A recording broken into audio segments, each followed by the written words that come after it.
Well, good afternoon, First Baptist Church. Welcome to the Monday blog. We've been going through the book of James. We're in chapter 5, verse 4 through 6. But in order to talk about verse 4, we need to first look at verse 3. It says, "You have laid up treasure in the last days."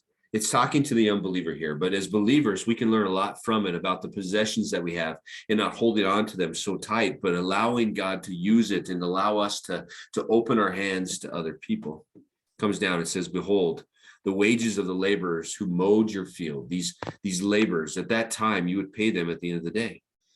And these were poor people that were coming to work in your fields, and they needed that money to survive. And when you hold that back from them, you're committing fraud against them. And they're going to cry out against you, right? We don't want anybody crying out against us as people that love Jesus, unless it's because of our love for God, right? I never want anybody to say that I frauded them. No, it's difficult sometimes, I know it, but that should be the desire of our heart. And it says this, "In the cries of the harvesters who had reached the ears of the Lord of hosts." When you fraud somebody, they're calling out the poor that we're supposed to be taking care of. They will definitely let God know who has frauded them in this life. It says this, if you go on, 5, "You have lived on the earth in luxury and self-indulgence." Now, as people in the United States of America, we should take this very serious.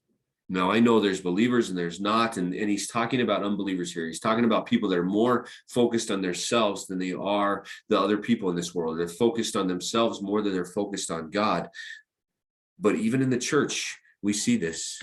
We see this luxury and this self-indulgence. Don't let that be you, right? Especially to this next part. "You have fattened your hearts in a day of slaughter." There will be a judgment. Christ will return and all people will bow to him, and some will be judged and some will be in his presence. But are you fattening your heart? Are you more worried about the things of this world and the money that you have here? Or are you more worried about what you can do for Christ's kingdom in this world and in the next world to come? It said this, "You have condemned and murdered the righteous person. He does not resist you." These poor people, it's calling them the righteous. If you put down people that have given their life to Christ, these people that are righteous because of what Christ did on the cross, don't let that be you, right? We don't want anything to do with that. God is the one that will carry out the justice someday. So that's my question for you. Even though you're a believer, are you more focused on the things of this world? Are you more focused on getting yours, or are you more focused on giving to others, more focused on who Christ is in your life? That's my question for you. So as you go through this week, really focus on that. Where are your priorities? Where is your heart? Who have you given your life to?